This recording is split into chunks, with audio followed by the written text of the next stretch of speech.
English grammar. Beyond the basics. Introduction. Have you ever thought about what you would do in a different situation? Maybe a friend asks, "What would you do if you won a lot of money?" Or perhaps you felt sad, thinking, "I wish I had studied more." We also use special words for polite requests, like we would be happy if you could tell us if you are coming. These common sentences, full of what-ifs and possibilities, might seem easy, but they use a cool part of English grammar that is more than just everyday talk. You probably already know a lot about English grammar. You know how to make simple sentences, use common verb times, and share your thoughts clearly.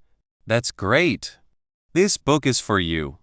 It's for people who know the basics and are ready to learn more about English. Think of basic grammar like the strong walls and roof of a house. It keeps you safe. Now we will add the pretty windows, the nice decorations, and the lovely garden that make a house special. This is where advanced English grammar comes in. It helps you use more words, say things more exactly, and speak in ways that sound better and more grown-up. The most important tools in this learning journey are two things: conditional sentences and the subjunctive mood. Conditional sentences are how you talk about things that are not happening now, but could happen or might have happened. For example, if it rains, we will stay inside talks about something that might really happen. But if I had more time, I would travel the world talks about a dream, something that is not real. Then there is the subjunctive mood. This is a special way to use verbs to talk about wishes, doubts, ideas, or those same pretend situations. You might say, "I wish I were taller," or "It is important that he be on time." These might feel a little strange at first, but they are needed to say many different things, from polite requests to strong wishes. Why learn this? Because knowing these parts of advanced English grammar will help you say things in a new way. You will be able to share more small meanings with your words. Your English will sound more natural and smart, whether you are writing, in a meeting, or just talking. You will also understand harder books and talks better. This will make you feel more sure of yourself and help you connect with others using clear and nice words. In the next chapters, we will learn about conditional sentences, step by step. We will see their different kinds and how to use them. Then, we will learn about the subjunctive mood, finding its different forms and uses. Lastly, we will see how these two tools often work together to make very smart sentences. Each idea will be explained simply, with lots of examples to show you how they work. So, are you ready to learn more than the basics and find the beauty and power of advanced English grammar? Let's start this fun learning trip together. 1. Understanding advanced grammar. English grammar is a big and beautiful world. For a long time, you have learned the basics. You learned how to talk about now, yesterday, and tomorrow. You learned how to say what is true and what happens every day. This is good. It's like learning to walk. But what if you want to do more? What if you want to talk about things that are not real, or say what you wish for or ask for things nicely? This is where we learn more advanced English grammar. Think about it. Life is not always about what is happening. We often think about what could be, what might have been, or what we wish was true. Simple grammar is good for talking about things we know are real. But more advanced grammar helps us imagine. It lets us explore what might happen and say things in a more interesting way. It makes our English special. So, what is this more advanced English grammar? It's not just learning more words or harder sentences. It's learning special tools to talk about things that are not true or not happening now. It's going beyond is and was to talk about what if, I wish, and it would be good if. These are ways to talk about things that are not real, things that are different from what is true, and to ask for things politely. Learning these things is a big step. It helps you speak and write English better. Let's look at a simple example. Imagine you are talking to your friend Anya. You are both tired. You might say, I am tired. Anya might say, me too. This is simple talking. But what if you want to say what you would do if you were not tired? You would not say, if I am not tired, I go for a run. That sounds strange. It sounds like you are telling a general fact, like if it rains, the ground gets wet. But being tired right now is a special situation. Wanting to run is what you would do in a different situation. This is where conditional sentences are useful. These sentences help us talk about what-if ideas. They connect a possible cause with a possible result. They let us think about what could happen and what might happen if things were different. They help us see the world not just as it is, but as it could be. Think about someone who needs help in a new place. Let's call her Lena. Lena is in a small cafe in a city she doesn't know well. She sees a pretty scarf in a shop window. She wants it, but she doesn't have much money. She wants to ask the cafe owner, Mrs. Petrova, if she can pay for the scarf slowly, over time. If Lena uses only simple grammar, she might say, I have no money now. Can I pay later? This is clear, but it might sound a little rude. It doesn't show that she hopes to buy it. Now, imagine Lena knows some more advanced grammar. She goes to Mrs. Petrova and says, Excuse me, Mrs. Petrova. That scarf is very nice. If I had the money right now, I would buy it. But I don't. Would it be possible for me to pay for it over a few weeks? Can you hear the difference? Lena's new words are nicer and work better. By saying, if I had the money right now, I would buy it, Lena is not saying what is true. She is talking about what she would do if things were different. She is showing Mrs. Petrova that she really wants the scarf, even if she can't buy it now. Then by asking, would it be possible for me to pay for it over a few weeks? She is asking politely. This is much better than just saying, can I pay later? This is the power of advanced grammar. It lets us show more feelings and ideas than simple grammar. It's not just what we say, but how we say it.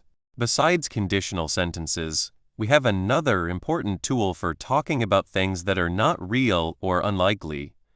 It's called the subjunctive mood. The subjunctive mood is a way of speaking, like talking about facts or giving commands.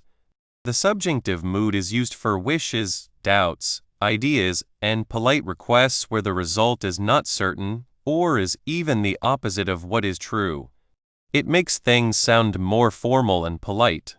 It shows that you are not saying a fact, but a wish, a possibility, or a suggestion. Let's go back to Lena and Mrs. Petrova. Lena's question, would it be possible for me to pay for it over a few weeks? Is already polite, but the subjunctive can make requests even more formal. For example, if Lena wrote a formal letter, she might say, I wish I were able to buy the scarf today. The words I wish I were show that Lena is not able to buy the scarf today. She is wishing things were different. Another way to use the subjunctive is for suggestions or strong requests. Imagine a teacher, Mr. Harrison, telling a student, David, that he needs to study more. If Mr. Harrison uses normal grammar, he might say, David, you need to study more. This is direct. But if Mr. Harrison wants to be more formal, he might say, I insist that David study more. Notice it's study, not studies. This is the subjunctive form. It's not about if David is studying, but about the need that he should study. The subjunctive mood helps us be exact. It tells the listener that we are not talking about what is real, but about what we want, what might be, or what is required. It's a smart way to change what we mean and show what we want.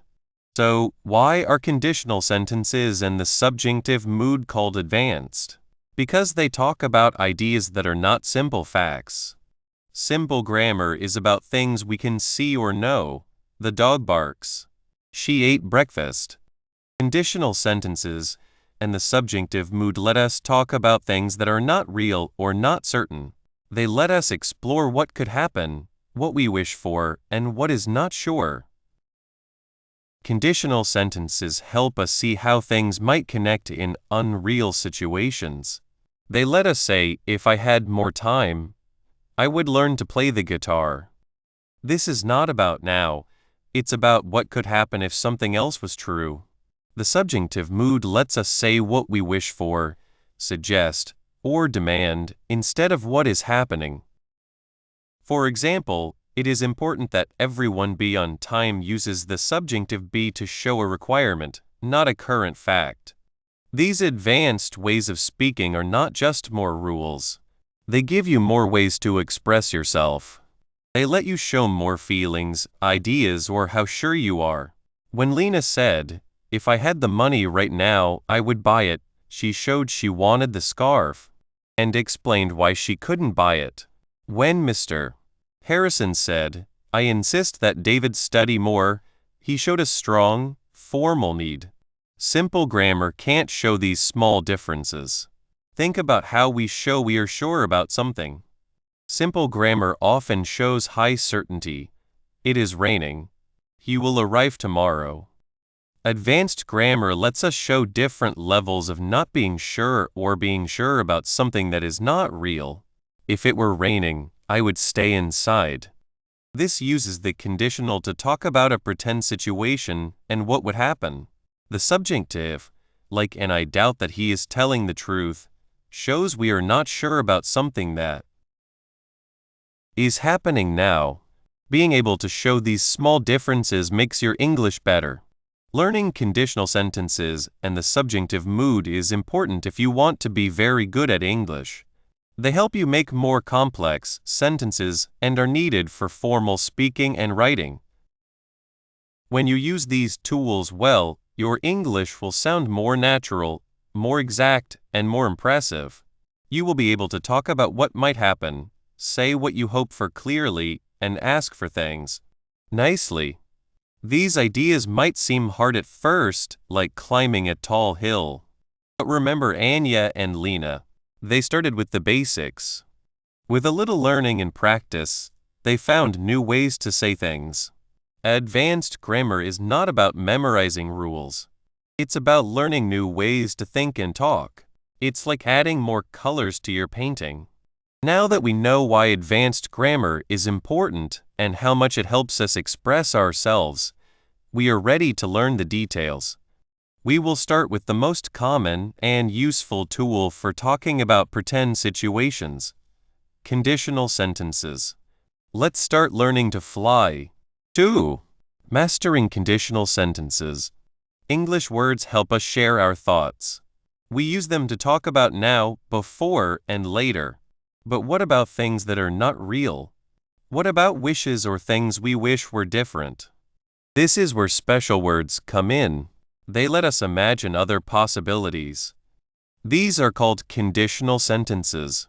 Learning them helps you use English in a more advanced way.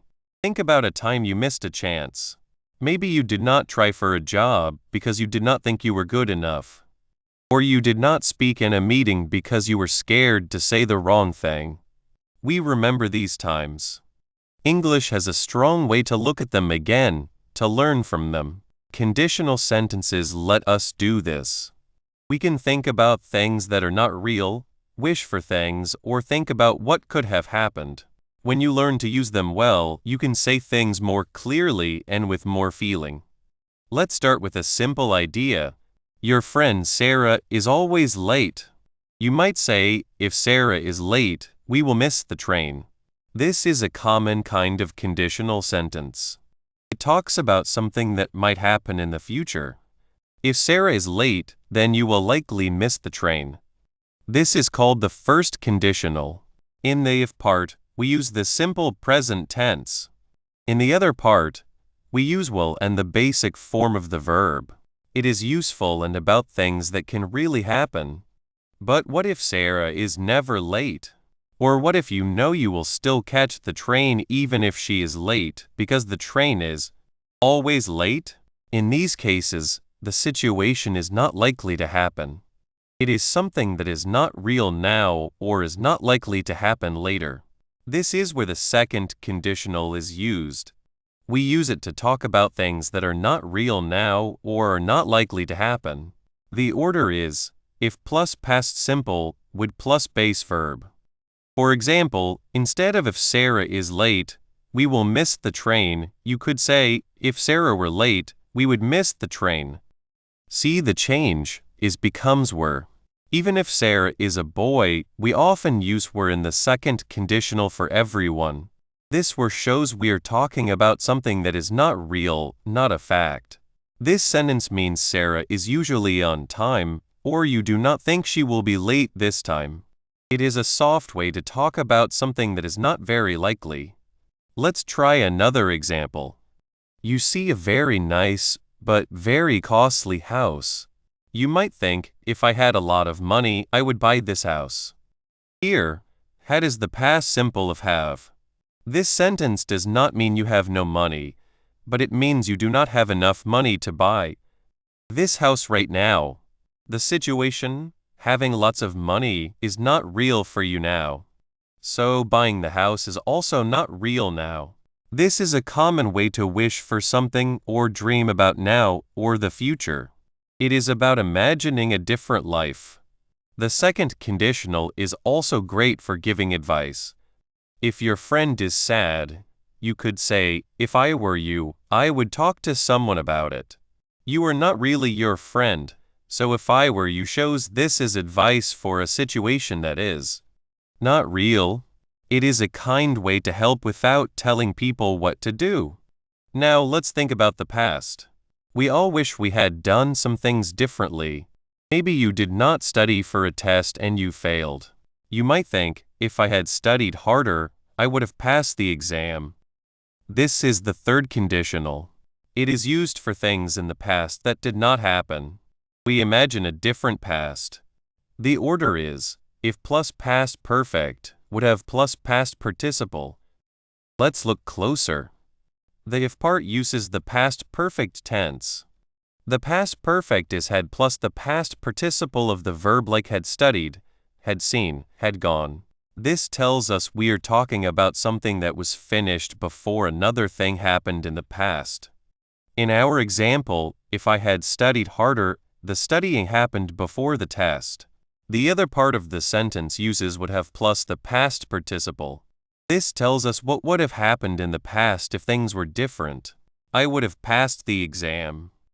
This means you did not pass the exam, but you are imagining a different past where you did study harder, and so you would have passed. The third conditional is full of regret, chances missed, and thinking about what could have been. It helps us understand our past actions and what happened because of them. Imagine you missed a flight because you left home too late. You might say, if I had left home earlier, I would have caught the flight. This sentence shows you regret not leaving earlier and that you missed the flight. It means that was a mistake, and this is what would have happened if I had chosen differently. It is important to know the difference between the second and third conditionals. The second conditional talks about things that are not real now or are not likely to happen in the future. The third conditional talks about things in the past that did not happen. Let's ask a question.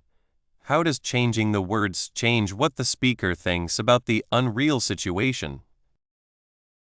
Look at these two sentences. 1. If I had money, I would buy a new car. Second conditional. 2. If I had money, I would have bought a new car. Third conditional. In the first sentence, if I had money, I would buy a new car, the speaker is talking about now. They probably do not have enough money right now, and so they are not buying a car. The focus is on something not real now and what might happen later. The speaker might still save money or get more in the future, so it is not completely impossible. In the second sentence, if I had money, I would have bought a new car. The speaker is thinking about a specific time in the past. Maybe there was a chance to buy a car, but they did not have money then. Because they did not have money at that past time, they did not buy the car. This sentence shows regret or a mischance from the past. The chance to buy that car at that time is gone. The past cannot be changed. The speaker feels like a door is closed, a past event that cannot be changed. This difference is key to speaking clearly. Using the second conditional when you mean the third can make someone think you were talking about now when you are actually thinking about a past regret. Using the third when you mean the second might sound like you were stuck on the past when you are actually wishing about now. The small change in feeling is also important. The second conditional often sounds like dreaming, wishing, or giving gentle advice.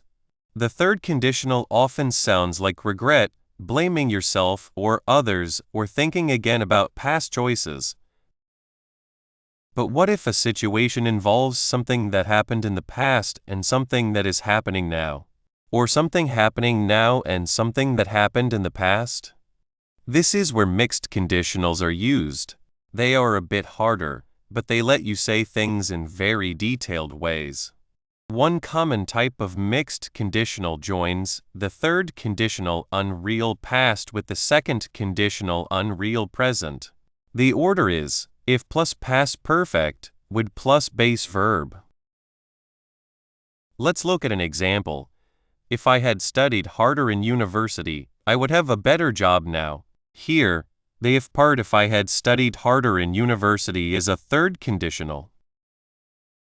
It talks about something in the past that did not happen.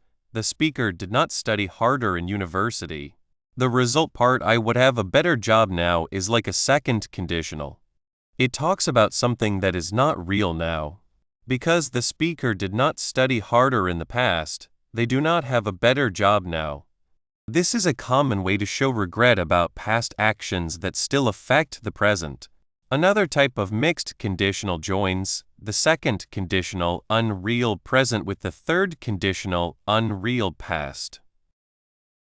The order is if plus past simple would have plus past participle. Think about this. If I were more disciplined, I would have finished that project by now. The if part if I were more disciplined is a second conditional. It talks about something that is not real now. The speaker is not disciplined right now. The result part I would have finished that project by now is like a third conditional. It talks about something that would have happened in the past. Because the speaker is not disciplined now, they did not finish the project in the past. This shows frustration about not having a quality now that would have allowed a past action to be completed. These mixed conditionals show how time can be connected in our thoughts. They let us link past actions to present realities or present states to past results. They are a sign of advanced English, helping speakers explain complex reasons and results across different times. Besides the usual if words, English has other ways to talk about conditions, sometimes with slightly different meanings or formality. One very common choice is unless. Unless means if not. So, if you don't hurry, you will be late is the same as unless you hurry, you will be late. Unless can sometimes sound a bit more formal than if not. Then there are phrases like provided that and as long as. These often mean that a condition must be met for something else to happen, and they can sound quite formal. For example, you can borrow my car, provided that you return it with a full tank of gas. This means you must return the car with a full tank for you to be allowed to borrow it. Similarly, as long as you study hard, you will pass the exam means you're studying hard is the key to passing. Finally, there are inverted conditionals. These are more formal and not used as much in talking, but they are important for understanding advanced writing and formal speeches. They involve changing the order of the subject and the helper verb in the if part, and removing the if. For example, instead of if I had known you were coming, I would have baked a cake, we can say, had I known you were coming, I would have baked a cake. This is the third conditional with changed order. Instead of if I were rich, I would travel the world, we can say, were I rich, I would travel the world. This is the second conditional with changed order. Instead of if you should need any help, please call me, we can say, should you need any help, please call me. This is a very formal way to talk about something that might happen in the future. These changed orders are elegant and short, but they need a good understanding of verb forms and sentence structure. They clearly show advanced English. 3. Exploring the subjunctive mood. We sometimes use words in English to talk about things that are not real. We might talk about what we want to happen, what we wish for, or what we think should happen. This is called the subjunctive mood. You already know the normal way we talk, called the indicative mood. We use it to say what is true. For example, the sun is bright. She sings well. He came late. These are all facts. But the subjunctive mood is different. It's not about what is. It's about what we think, what we want, or what we need. It's for things that are not real, or things we want to be real, or things we feel must be real. Think of it like this. The indicative mood is like looking out the window and telling me the weather. The subjunctive mood is like sitting inside, dreaming of a sunny day, or wishing the rain would stop. It adds imagination, wishes, or needs to our words. It might sound a bit formal at first, but learning the subjunctive is a big step in knowing advanced English. It helps you say things more clearly and with more feeling. It's like using a special tool to paint a more detailed picture with your words. I remember a time when this was very clear to me. I was helping a student named Maria get ready for a talk. She cared a lot about her topic. But when we practiced, she would often say, "I wish I was more confident." I knew what she meant, but there was a small grammar point that, when fixed, made her good English sound even better. We will talk more about this, but it shows how the subjunctive can make your words stronger. So, what is the subjunctive mood? It's a way verbs change to show that something is not a fact. We use it for things that are not true, things that are what if, or things we want or need. It's not about when something happened, but about the feeling or the truth of the sentence. The main difference from the indicative mood is how the verb looks. Often, the subjunctive verb looks different from what you expect, especially from the simple past tense. One of the most common places to see the subjunctive is when we talk about wishes and desires. When you want something to be different from how it is, you use the subjunctive. The best example is with the word wish. You might say, "I wish I were taller." See how it's were and not was? This is a sign of the subjunctive. It doesn't matter if you are talking about yourself, I, or someone else, he, she, it, or a group, we. You, they, for wishes like this, were is used for everyone. It might sound a little strange at first, but it's the right way to show you're talking about something that isn't true right now. You are not actually taller, but you want to be. So, I wish I were taller. She wishes she were a famous singer. They wish they were on vacation. Using were here clearly shows it's a wish, not a fact. This also works for what if ideas, especially when they are not true. These often happen in sentences that start with if. Imagine someone offers you a job you don't really want. You might say, "If I were you, I'd take the job." Again, you are not me and I am not you. This is a what if idea. The subjunctive word shows that this is not a real situation, but a thought. It means, if I was in your place, this is what I would do. This is a very common and useful way to use the subjunctive. It lets us think about what could happen and give advice or opinions based on imagined things. Besides wishes and what if ideas, the subjunctive mood is also important for saying what someone suggests, demands, or needs. Here, we often use a verb, then that, and then the basic form of another verb. For example, the doctor suggested that he rest. The verb rest is the basic form, not rested or rests. We use this after verbs like suggest, recommend, demand, insist, propose, request, and require. It's a way to say what someone else should do or what is needed. The group recommended that she attend the meeting. The law says that all people pay taxes. Using the subjunctive here makes the sentence sound more formal and shows that it's a strong suggestion or a rule. It helps us say what is needed without always using the word should. How can you find the subjunctive? Look for these signs. First, when talking about wishes and what-if ideas, pay attention to the verb to be. If you see we're used for everyone I, you, he, she, it, we, they in a sentence about a wish, or something that isn't true, it's likely the subjunctive. For example, if he knew the answer, he would tell us as an if sentence, but it's about something that might be true. But if he knew the answer, I would be surprised is also possible. The subjunctive if sentence often uses were for the verb to be. If I were rich, I would travel the world. This clearly shows it's not a real situation. Second, when talking about suggestions, demands, and needs, look for the that part after certain verbs.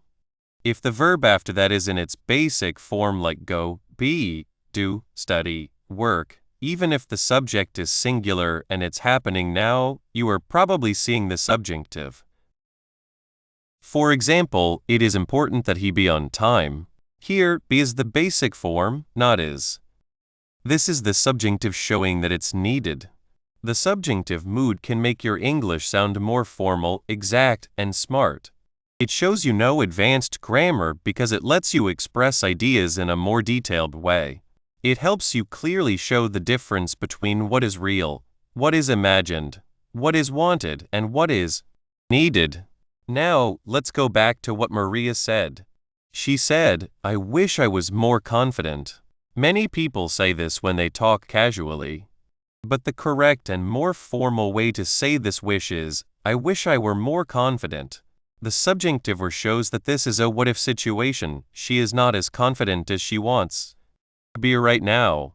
Using was would sound like a fact, which is the opposite of a wish. It's true that in everyday talking today, people use the subjunctive less, and the normal forms are often accepted. You will hear "I wish I was" more often than "I wish I were" when people chat.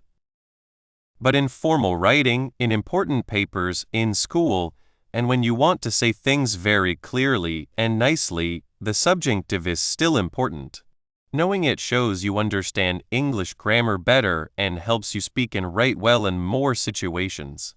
It gives you more ways to express yourself. So, how does the subjunctive mood change the meaning of a sentence compared to the normal way of saying it? The change is big. Look at the normal sentence. He is here. This is a fact. He is present. Now look at the subjunctive. I wish he were here. This immediately tells us he is not here, and the speaker wants him to be. The mood changes the whole idea from a fact to a wish. Or look at the normal sentence. She studies hard. This tells us about her habits. Now, the subjunctive. It is important that she study hard. This means her studying hard is needed for something to happen, not just that she does it. The subjunctive doesn't just change the verb. It changes what we assume about reality, moving from what is to what could be, what should be, or what is wanted. What are the specific grammar signs that show the subjunctive mood, and how can people learn to find them? We've talked about these, but let's put them together. 1. The verb to be in wishes and what-if ideas. The clearest sign is using were for everyone I, you, he, she, it, we, they when talking about a wish or a what-if situation that is not true. For example, if I were a bird, I would fly away. The normal way would be, if I was a bird. For example, she wishes she were on a beach. The normal way would be, she wishes she was on a beach. 2. The basic form of the verb after that in suggestions, demands, needs. After verbs like suggest, recommend, demand, insist, propose, request, require, and in phrases like it is important that, it is necessary that, the verb after that is in its basic form, no matter who the subject is. For example, the teacher insisted that the students complete their homework. The basic form is complete, not completes or completed. For example, it is vital that everyone participate in the discussion. The basic form is participate, not participates. 3. The verb to be in some set phrases. Some common phrases use the subjunctive be even if they don't fit the rules above perfectly. They often sound very formal. For example, be that as it may, we must move forward. This means, even though that is true. For example, God save the Queen. This is a formal wish or plea. By looking for these specific verb forms and sentence structures, you can get good at finding the subjunctive mood. It's about noticing when the grammar is showing that something is not a fact, but is imagination, a wish, or a need. We have now looked at the main parts of the subjunctive mood and how it's used to talk about things that are not facts. Next, we will look more closely at how it works with sentences about possibilities, where the subjunctive is very important in creating imagined realities. 4. Applying grammar in context. Learning how to use English grammar is like learning to use tools. Simple grammar gives you a hammer and nails. You can build a plain box, but advanced English grammar gives you a whole box of tools, saws, drills, smoothers, and even small, careful carving tools. It lets you build not just a box, but a beautiful, detailed piece of furniture. This is what we will learn in this book: how to use the more complex tools of English to speak and write with more skill and beauty. We have learned the rules for if-then sentences and the subjunctive mood. Now, the most exciting part begins, using them.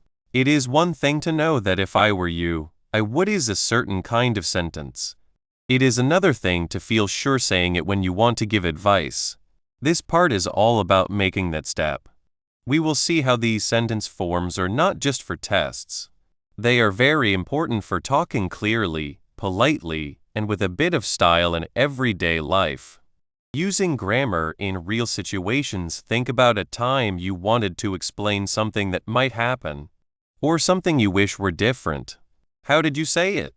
Often, we use simple sentences, but sometimes, those simple sentences do not show the full meaning or the right feeling. This is where our advanced grammar tools help. They help us paint a clearer picture with our words. Let's start with if-then sentences. These are sentences that begin with if, but they do more than that. They let us talk about things that are possible, imagine different results, and even think about things that happened in the past. Imagine you are planning a picnic with your friend, Maya. The weather report is not very clear. Example 1. Using simple grammar, you might say to Maya, "The weather might be bad. We will not go to the park if it is raining." This sentence is easy to understand. It tells the main idea, but it is a bit too direct and maybe not as smooth as it could be. It focuses on one specific condition. Example 2. Using an if-then sentence type 1. Now, let's try using a type 1 if-then sentence. This type talks about something that is a real possibility in the future. You say to Maya, "If it rains tomorrow, we'll have our picnic inside." Do you see the difference? This sounds more natural. If it rains tomorrow sets up a clear, likely condition. We'll have our picnic inside is the likely result. It is a smooth way to plan for a possible change. It is not just about the rain, it is about finding a solution. This is an important part of advanced English grammar, using sentence forms to not just state facts, but to explore possibilities and make plans. But what if the situation is less about a likely future event and more about a dream or something that is definitely not happening right now? Example 3. Using an if-then sentence type 2.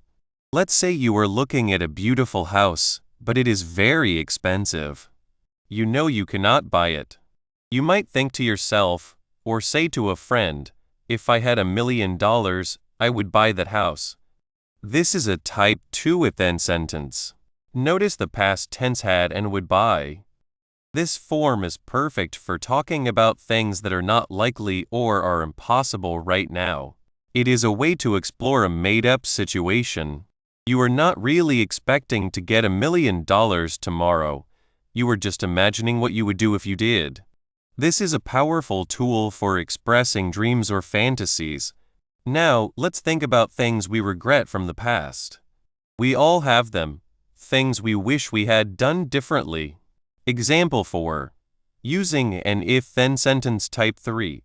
Imagine you missed a great chance because you were not sure.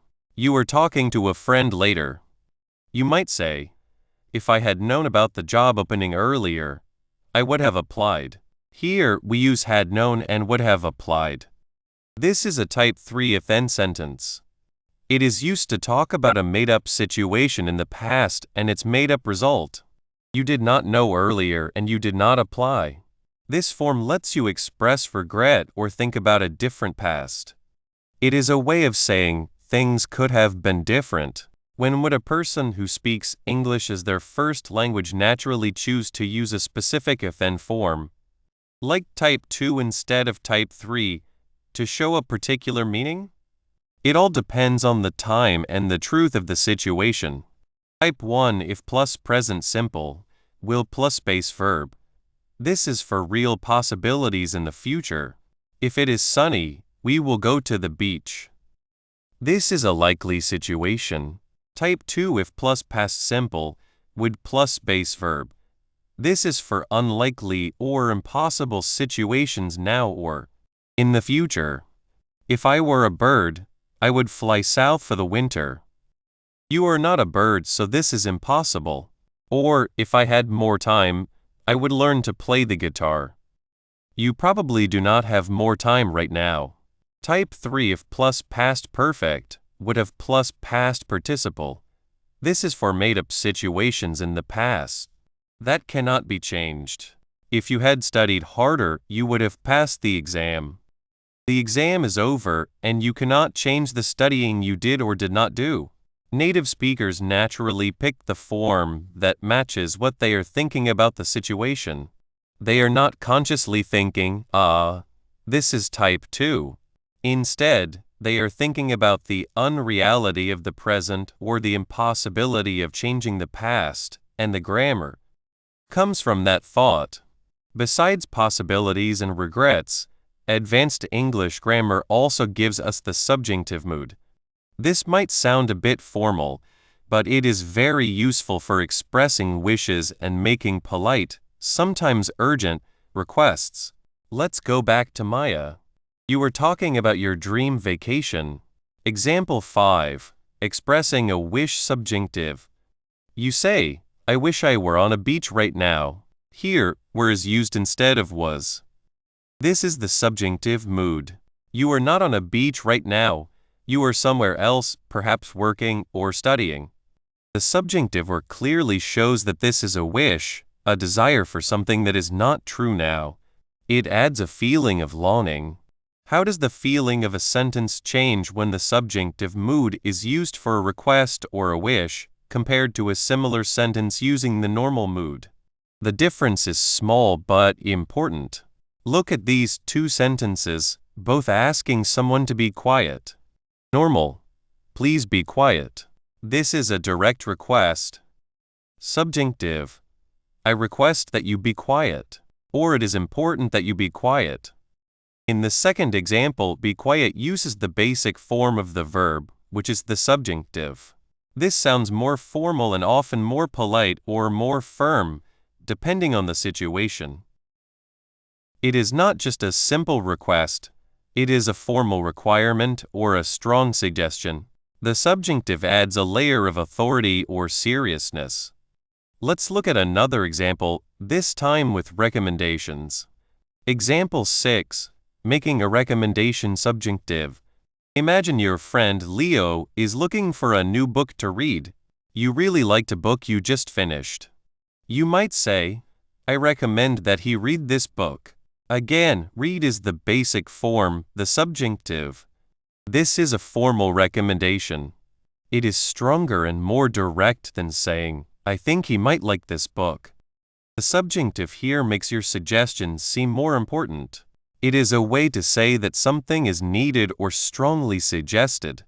Other common ways to use the subjunctive include phrases like, it is necessary that she arrive on time. The doctor suggested that he rest for a few days. They insisted that we stay for dinner. In all these cases, the verb after that is in its basic form, no matter who the subject is. This is a clear sign of the subjunctive mood. It is a way to express a demand, a suggestion, a need, or a wish, and it is a sign of more advanced English. The real skill happens when we start putting these forms together.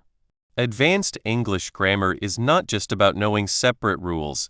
It is about joining them to communicate in a richer, more exact way. Imagine you are giving advice to Mia about her job. You want to be helpful but also show that it is her choice. Example 7. Combining if then and subjunctive for detail. You might say, if I were in your position, I would consider that job offer very carefully. Here, we have a type 2 if then sentence if I were. I would consider this sets up a made-up situation if I were in your position and a made-up action I would consider. It is polite because you are not telling Maya what to do, but suggesting what you would do if you were her. This is much gentler and more thoughtful than a direct command. Let's try another combination, this time thinking about a past event with an if-then sentence and a wish. You think about a chance you missed. Had I known about the early bird discount, I would have booked my flight sooner. This is a more formal and shorter way of saying, if I had known about the early bird discount, then I would have booked my flight sooner. The had I known form is a quick way to show a past unreal condition. It sounds advanced and exact. It is a way to show regret about the past with a touch of style. As you can see, these forms allow for a lot of detail. They help you to be more polite by using if-then sentences to give advice indirectly or the subjunctive mood to make formal requests. Explain complex ideas by talking about made-up situations, dreams, and regrets. Sound more skilled by using grammar that is common in formal writing and speaking. However, even with these powerful tools, it is easy to make mistakes. Understanding common errors can help you improve how you use them. One common mistake is using the wrong verb tense in if-then clauses. For example, saying, if I will be rich, I will travel the world. This is wrong for a type 1 if-then sentence. The if part should use the present tense. If I am rich, I will travel the world. Or, for a made-up situation, if I were rich, I would travel the world. Another mistake is using the normal mood when the subjunctive mood is better, especially in formal situations. For example, saying, the committee demands that he is present. The correct subjunctive form is, the committee demands that he be present. While in casual talking, some people might use is, the subjunctive be is considered more correct and formal. Sometimes, learners might also use these forms too much. If every sentence is an if-then sentence or expresses a wish, it can sound unnatural or as if the speaker is always avoiding direct statements. The key is balance and using the right form for the situation. You would not use if I were you. I would every time you want to give simple advice. You would save it for when you want to be especially gentle or when the advice is important. So, how can you practice and get better? 1. Listen and read. Pay attention to how people who speak English well use these forms in movies, books, and articles. Notice the situation. When do they use if I were? When do they use had done? 2. Practice writing. Try writing short stories or diary entries where you deliberately use different types of if-then sentences and the subjunctive mood. Describe your dreams, your regrets, and your plans. 3. Speak. Conclusion. You made it to the end of this book. We learned about tricky parts of English grammar. We looked at if sentences and special ways to say things called the subjunctive. Our aim was to help you say things more clearly and with more detail. These grammar ideas help you say more complex things. In this ending part, we will look back at what we learned, be happy about what you can do now, and think about how you can get even better. Do you remember the if sentences? We learned how to talk about things that are always true, things that might happen, things we imagine, and things that happened in the past, but we wish were different. If sentences help you talk about what-if questions, think about what could happen, and understand why things happen in made-up stories. They let you create pictures with your words of different worlds. By using if sentences right, you can say more than just simple facts. You can think about harder ideas and talk about things that are not real or might never be real. We also looked at the subjunctive. This is used in sentences like I wish I were or in strong suggestions like it is important that he be on time. The subjunctive helps you say what you want, hope for, or strongly suggest in a more formal and polite way. It is a small but strong way to show what you mean. Using the subjunctive correctly makes your English sound better and more advanced. It shows you understand the small details of the language. Together, if sentences and the subjunctive help you say many different things, from what might happen to what you really want and what is needed formally. They are very important for advanced English. Learning these harder parts of English is a big step. It needs you to pay attention and practice. You worked hard to learn more about English grammar, and that is great. Now you can say complex ideas more correctly. You can talk about possibilities and other choices in more detail. You can say what you wish for and what is needed in a formal way with more confidence and politeness. Your writing and speaking will sound more natural and polished in school, work, and formal talks. You have gone beyond the basics. You now have tools that make your English stand out. Think about how these sentences change things. You are not just speaking English, you are shaping your thoughts with more skill and exactness. This book gave you a good start with advanced if sentences and the subjunctive. But English grammar is a huge and always changing thing. Think of this as an invitation to keep learning. The best way to make sure you remember what you learned is to use it often. Try to use these grammar ideas in your everyday talks and writing. Look for chances to use them in emails, essays, or even when you are thinking about what might happen. Pay attention to how native speakers and advanced learners use these grammar points in books, articles, movies, and talks. When you see an if sentence or a subjunctive, stop and think about it. What is the speaker or writer trying to say? If you can, ask a teacher, tutor, or a friend you trust to check your work and tell you how you are doing with these advanced ideas.